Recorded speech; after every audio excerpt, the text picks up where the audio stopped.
भर के लिए। मेरा हर पल तुम्हारा है, उम्र भर के लिए। दिल ने तुमको ही पुकारा है, उम्र भर के लिए। तुम मिले तो मिली है जीने की हसीन रात। मेरा हर ख्वाब तुम्हारा है, उम्र भर के लिए।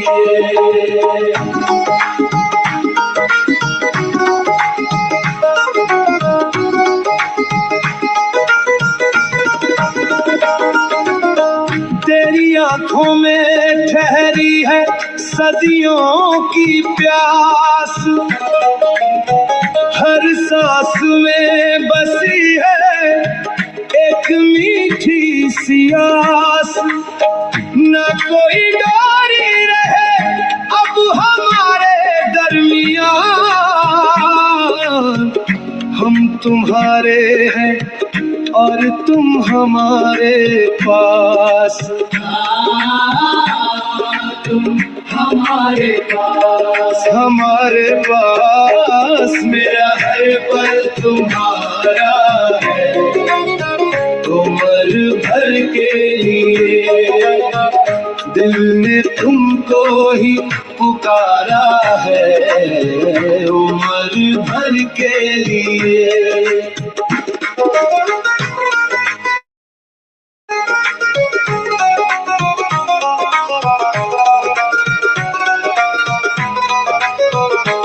लोग पूछते हैं हमसे मोहब्बत की दास्तान, हम लिख देते हैं तेरा नाम और ये सारा जहां।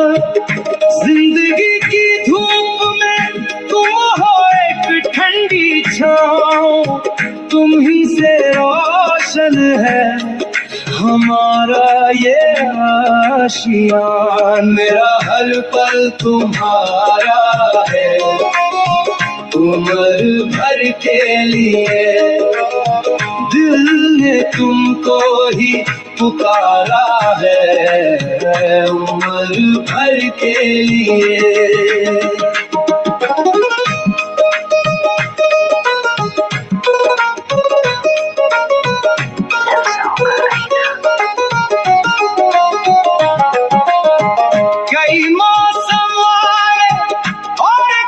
मौसम गए पर तेरा इश्क मेरे दिल से कभी ना गए।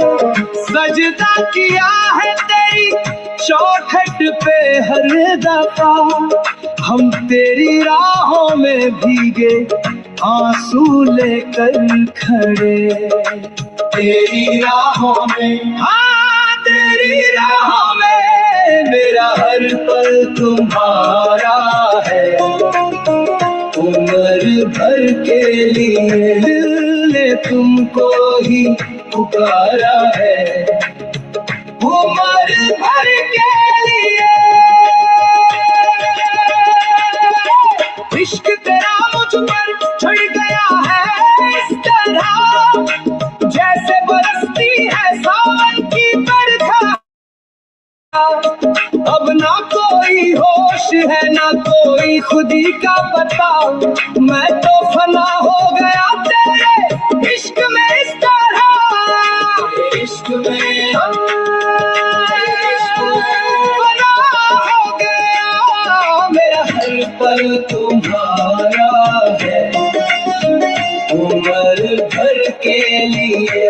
मेरी हर धड़कन में तू, मेरी हर बात में तू, दिन के उजाले में तू, काली रात में तू। तू ही तू, तू ही तू मेरे यारा, तू ही तू, तू ही तू, हाँ तू ही तू मेरे यारा, तू ही तू।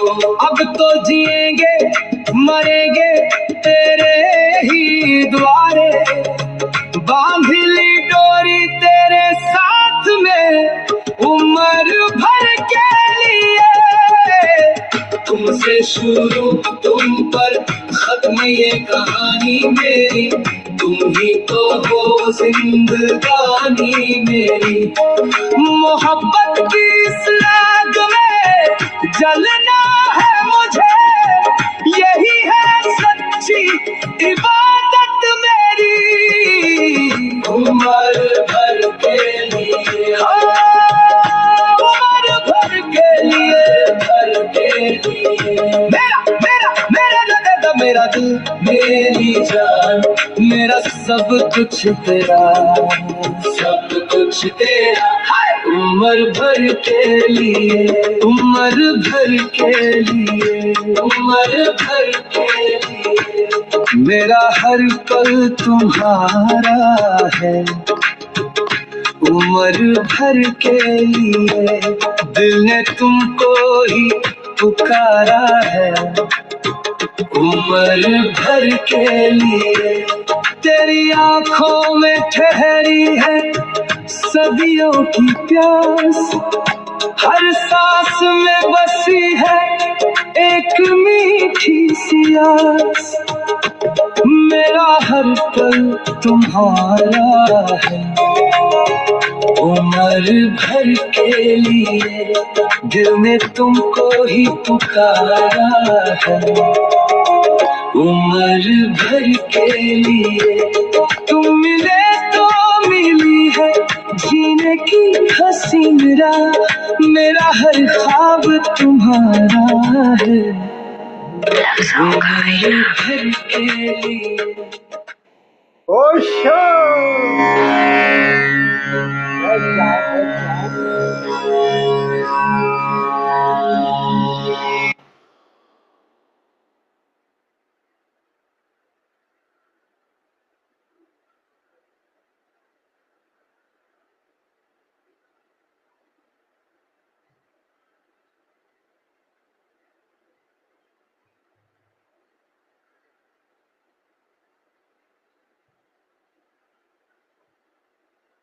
ओशो ध्यान समाधि योग साधना शिविर के इस द्वितीय सत्र में आप सभी मित्रों का हृदय से स्वागत करता हूं। आप सभी को प्रणाम करता हूं। हम रेचन, अंतर्मन, अवचेतन की सफाई कर रहे हैं।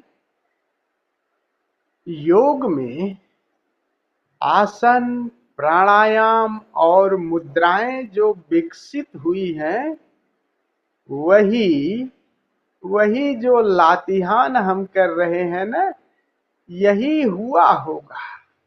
उन आसन और मुद्राएं जो विकसित की है योगियों ने, वो खास स्थिति में वो आसन बने होंगे, वो मुद्राएं बनी होंगी।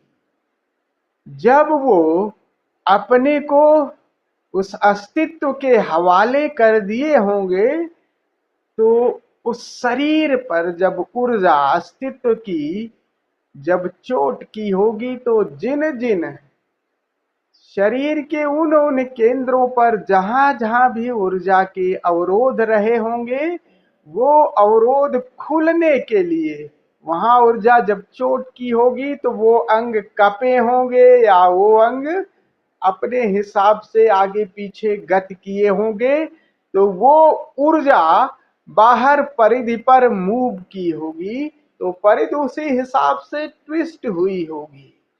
तो जितनी आसन और मुद्राएं हैं, ये सब उसी लातिहान, जिसे हम लातिहान कह रहे हैं, योगियों की सब आसन मुद्राएं सब उसी से हैं, कर रहे हैं। लेकिन लातिहान आपकी सहज आसन, कौन सा आसन, कौन सी मुद्रा और किन चक्रों पर, किन केंद्रों पर आपकी ऊर्जा ब्लॉक है, वो आपको सहज ही बताएगी।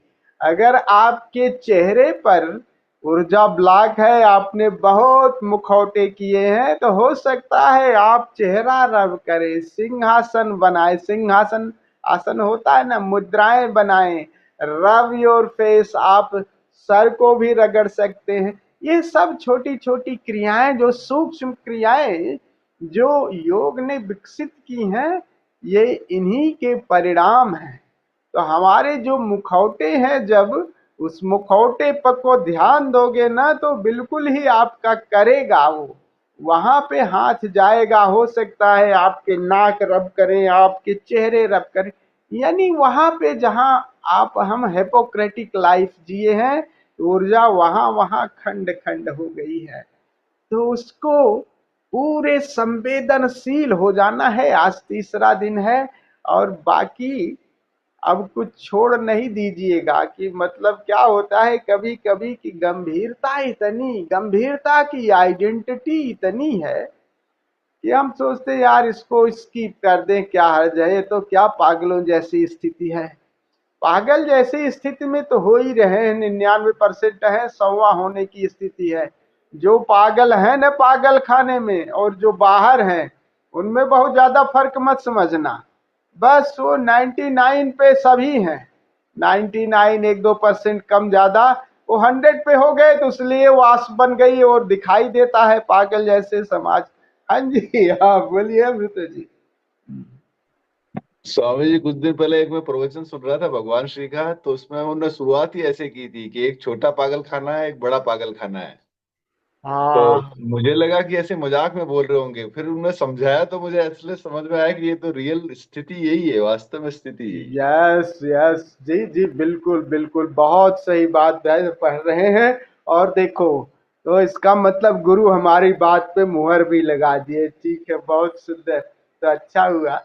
है स्थिति यही है। जरा देखो ना, हम पागल की स्थिति में तो है ही है। घर में देखो, अपने को ऑब्जर्व करोगे ना, तो वो स्थिति पागल इतना इतना जो सदियों का। और अभी जैसे जैसे सभ्यता विकसित हो रही है, वो सभ्यता हमें और हिपोक्रेटिक लाइफ जीने के लिए मजबूर कर रही है। जीवन में इस तरह से उठो बैठो बात करो।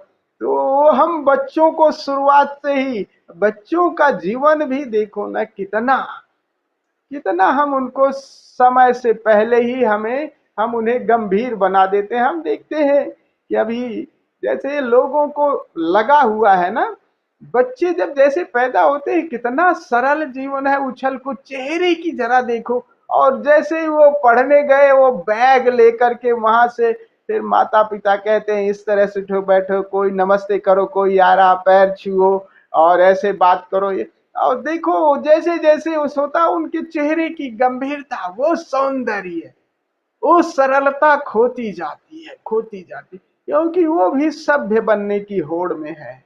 कि समाज उनको, अरे सभ्यता की क्या कीमत है जब हम इस तरह से जीवन जी रहे हैं। आनी चाहिए, लेकिन ये आंतरिक बात है, ये बाहर से थोपी हुई नहीं होनी चाहिए। हम सब कम से कम अपने बच्चों को कभी कभी, बिल्कुल बहुत ज्यादा इतना नैतिकवादी ना बनाए, छोटा सा कभी कभी, ताकि वो देखो बच्चे। अभी देखता हूँ बच्चे समय से पहले, कल कल के बच्चे इतने गंभीर ढंग से बात करते हैं। अरे कभी एक पैर, बच्चे कूदे उछले कूदे प्राणों के लिए, हम वक्त उनको यही कह रहे कुछ कर ले, कुछ खोपड़ी है तुझे, ये होना हो। ये जरूरी है, ठीक है, इस प्रतियोगिता में हम रहें, लेकिन इस प्रतियोगिता में कहीं हम उनके जीवन को, जो मूल बात है, उससे तो कहीं नहीं कर रहे हैं कि आगे चल करके पूरा जीवन ही उनका वो यही कहे कि हम जी किस लिए रहे हैं, और जी भी रहे हैं कि नहीं, या जीने जैसी स्थिति। क्योंकि सारा सारा जो हमारा जो बच्चों को विकास का जो सारा वो है, वो अहंकार के पोषण में है। तुम खूब धन कमा लो, अच्छे पद पे चले जाओ, ये ठीक है, नेचुरल इंस्टिंक्ट ये जरूरी है समाज में, लेकिन उसकी नेचर को हमें पहचानना है, और वही नेचर अपनी भी पहचानो। तो ये जो लातिहान, ये मुद्राएं हैं, यही है कि फिर से आप जहां जहां हिपोक्रेसी से आपकी ऊर्जा का अवरोध हुआ है, उन दोनों से आप सबको निष्कासित कर दो और फिर से सरल हो जाओ। तो जो भी आसन बनेंगे, जो भी मुद्राएं बनेगी, जो भी आवाजें, ये सब आवाजें भी ध्वनियां क्या हैं, ध्वनियों के माध्यम से हम उन अवरोधों को तोड़ते हैं, ताकि हम एक तरलता की स्थिति में, और तरलता में ही अस्तित्व क्या करेगा, तभी अस्तित्व, हम उल्टे घड़े जो है ना वो सीधे, इस तरलता में हम एक रिसेप्टिव स्थिति में, एक संग्राहक की स्थिति में है, और परमात्मा की, हर वक्त परमात्मा आपको गलबहियां कर रहा है। तो बस हमको क्या करना है, उसके लिए अपने को खुला छोड़ देना है एकदम।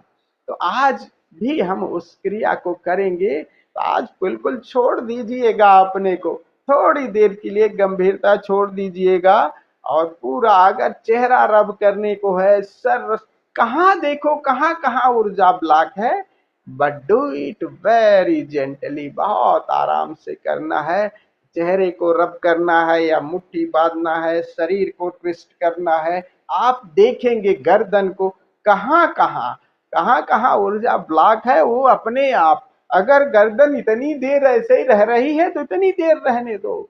चेहरे को रब करना है, चेहरे को रब करो। शरीर कपता है, कहीं अगर काम केंद्र पे ऊर्जा ब्लॉकेज है तो शरीर कपेगा ना, कंपन के माध्यम से या कोई ध्वनि के माध्यम से। बहुत सारी ध्वनियां हैं ऐसी जो आपके काम केंद्र पर भी चोट करती हैं। तो वो ध्वनियां अचानक कौन सी निकल जाएगी कुछ पता नहीं, अब वो सबकी अलग अलग निकल जाती है, लेकिन आप एक ट्रिक आपको मिल जाएगी तो आप कपते भी रहोगे, ध्वनि निकालते रहोगे, और भीतर से रसमग्नता भी आएगी।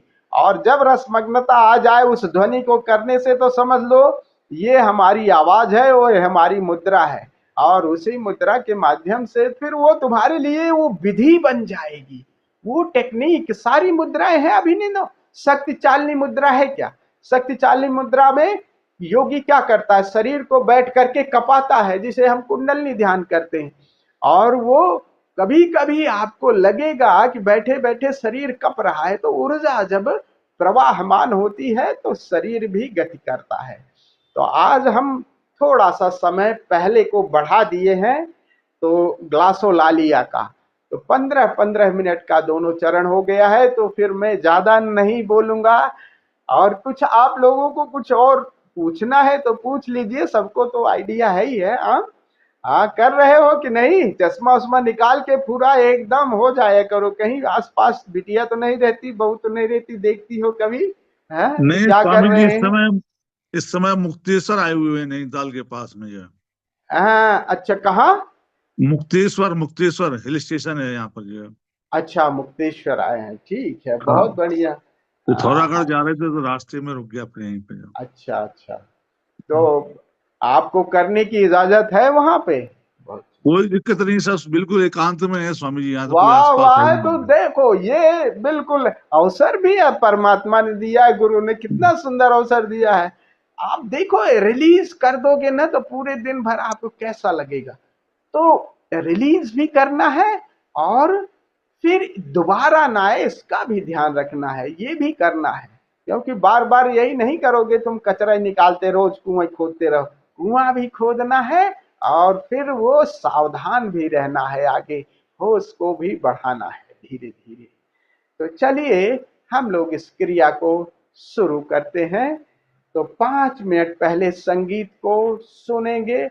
आप अपने स्वयं पर फिकाइए और संगीत को बरसने दीजिए। संगीत आपको स्टिमुलाई की तरह स्टिमुलेट करेगा, ताकि वो वोकेबलरी आपका वो भीतर से जो आवाज है अनर्गल वो निकल सके। तो वो फिर तब आप जैसे ही 5 मिनट का संगीत बंद होगा तब आप शुरू कर दीजिएगा ग्लासोलालिया, कुछ भी जो भी बोलना है। लेकिन बोलने की प्रक्रिया या तो ध्वनि के माध्यम से, अगर आप कुत्ता बिल्ली बनना चाहते हैं कुत्ता बिल्ली बन जाइए, या कुछ भी बनना चाहिए, यानी अगर गणेरिया हिर करना है हिर करना है हिर कर दीजिए, हु करना है हु कर दीजिए।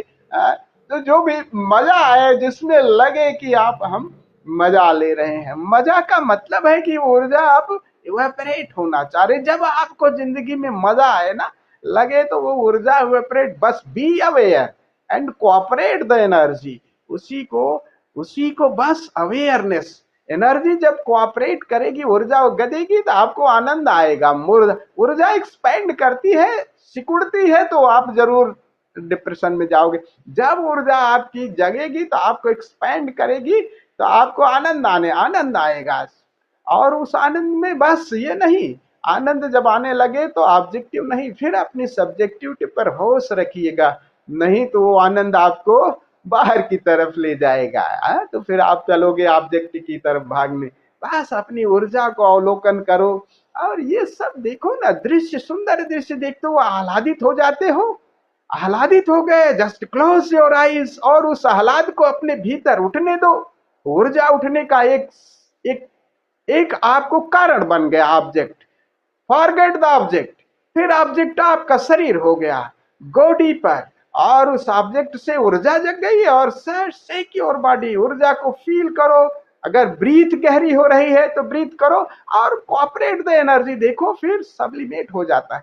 एक एक कदम ऑब्जेक्ट ही, फिर कोई भी बाहर का ऑब्जेक्ट अगर काम कर जाता है तो अपने पे लौटाओ और फिर देखो कि भीतर क्या क्या हो रहा है, उसको कोऑपरेट करो। फिर ऑब्जेक्ट ही सब्जेक्ट, सब्जेक्ट ही ऑब्जेक्ट बन जाता है। शरीर ऑब्जेक्ट बन गया और गहरे गए, श्वास ऑब्जेक्ट बन गया और कहाँ जाओगे आगे, देखो कि शून्य में उतर जाते हो। तो बाहर से यात्रा शुरू करो। बाहर कोई भी कारण बन सकता है, जो भी आनंद का कारण बन जाए, लेकिन बस वहीं से भूल कहाँ होती है, वहीं से हम जब ऊर्जा बाहर ही हम ढूंढना शुरू कर दिए, जबकि वो बात तो भीतर से आई थी, आप में ऊर्जा थी और बाहर वो काम कर गई। अब ऊर्जा को काम कर गई, अब बाहर ढूंढने गए। कस्तूरी कुंडल बसे मृग ढूंढे बन माए। कस्तूरी, एक नाभि में जब कस्तूरी है, वो कहते हैं ना कस्तूरी कुंडल बसे, और जब उसकी सुगंध आती है तो मृग बौखलाया फिरता है चारों तरफ कि कहाँ है महक, अब ढूंढता है बाहर और इसी में उसकी जान भी जाती है। ऐसे ही हमारे भीतर भी है। जब आनंद की हिलोले आती हैं, सुख की हिलोले आती हैं, तो हमने देखा कि अच्छा कोई स्त्री कारण बन गई, कोई पुरुष कारण बन गया, कोई दृश्य कारण बन गया, कोई संगीत कारण बन गया। कारण वो ठीक है, वो बन गया, लेकिन जो आप हैं उसके मुख्य, तो आप तब अपने पे आप आ जाइयो। कारण को, अब बस ऑब्जेक्ट को, फिर ऑब्जेक्ट वाला वो छोड़ दीजिए, अपने को देखिए। फिर वो ऑब्जेक्ट जो अभी अपना शरीर है, शरीर जो कप रहा है, वो ऑब्जेक्ट की तरह हो गया। और गहरे जाइए, कहाँ से कंपन उठ रहा है, और एक एक कदम जैसे ही गहरे जाओगे, देखो ऊर्जा और सरल होकर के गतिमान होती है और सहज ही तुम अपने शून्य से, अपने मूल से तुम परिचय बना लेते हो और ध्यान घटित हो जाता है। तो ये बस यही मूर्छा और होश की सारी साधना यही है कि सारी आप प्रमुख हो, आप हो उसके कारण, बाहर कहीं कोई कारण नहीं है। अगर सुख भी मिल रहा है, आपको दुख भी मिल रहा है, तो यू आर द रिस्पॉन्सिबल, और अपने पे ही तलाशना, बाहर कहीं कोई तलाशना नहीं। ये करिएगा तो अभी हम जो भी प्रयोग करेंगे बस अपने शरीर पे लौट आए, शरीर से जो भी भाषा निकलनी चाह रही है गतिमान, और फिर देखोगे रसमग्नता बढ़ेगी। और बढ़ाइए, और उस शरीर को अगर कुछ अनर्गल बोलना चाहता है बोलने दीजिए वाणी के माध्यम से, फिर लातिहान के माध्यम से, मुद्राओं के माध्यम से। जब हम दूसरे तीसरे चरण में प्रवेश करेंगे तो वाणी भी रहेगी और मुद्राएं भी बनती रहेंगी, दोनों रहेंगी। फिर ये सब छोड़ करके हम अपने मूल के साथ फिर उपासना, उपासना तब प्रकट होती है। फिर उपासना का मतलब आसन करीब हो गया, और आसन करीब हो गया तो अब परमात्मा ही हो जाना अग्नि कदम, कि हम उसमें ही फिर अपने भी क्यों अलग बैठे। तो समाधि ने क्या मतलब, मर्ज और सल्फ। आसन, उपासना का मतलब है कि आसन करीब लगा लिया, तो वहां तक तो बात है। फिर आगे बात है कि वो करीब से भी क्या, परमात्मा को ही आ जाने दो, आप उतनी भी दूरी क्यों रखना। मर्ज और सेल्फ, देन समाधि घटित हो जाती है शून्यता के साथ, चैतन्यता के साथ। तो चलिए हम लोग इस क्रिया को शुरू करते हैं। तो चाहे तो पहले से ही प्रकाश बुझाना चाहें प्रकाश बुझा दें। 5 मिनट हम संगीत को सुनते हैं, फिर पहला चरण ग्लासोलालिया का, फिर लातिहान का।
प्रवेश करें।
Rồi để cả nói cho cả đúng rồi, chúng ta nói dễ dỗ để ai có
अब छोड़ दें, सारी क्रियाएं छोड़ दें, शवासन में लेट जाएं, शरीर को बिल्कुल ढीला छोड़ दें। उपासना। Use your eye fold and ear plug.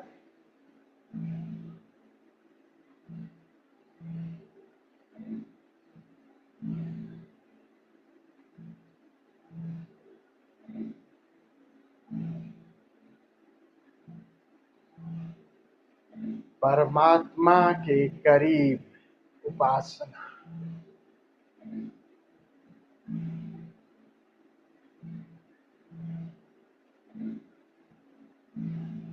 वो चैतन्य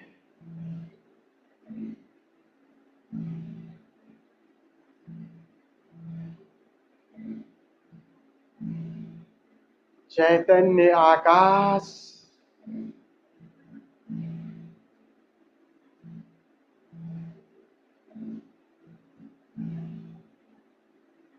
प्रभु के संगीत से ओतप्रोत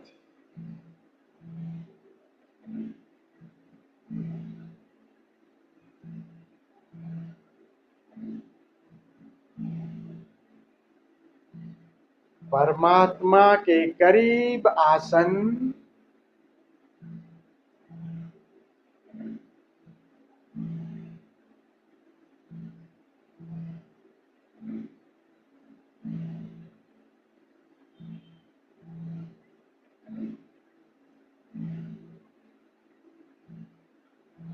परमात्मा की पुकार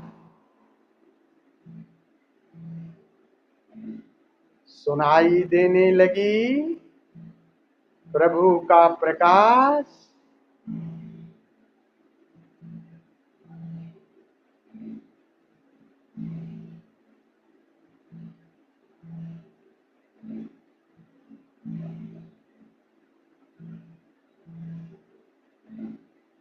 आप परमात्मा ही हो।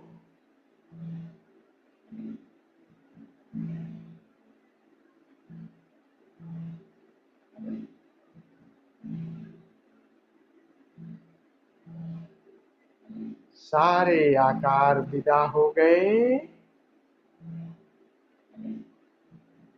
You are the Buddha.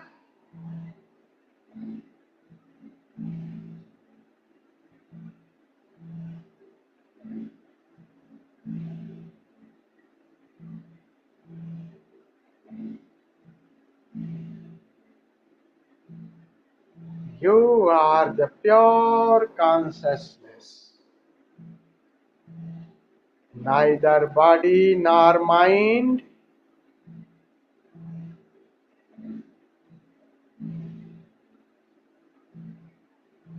इस चैतन्य आकाश में विश्राम करें। जय ओशो।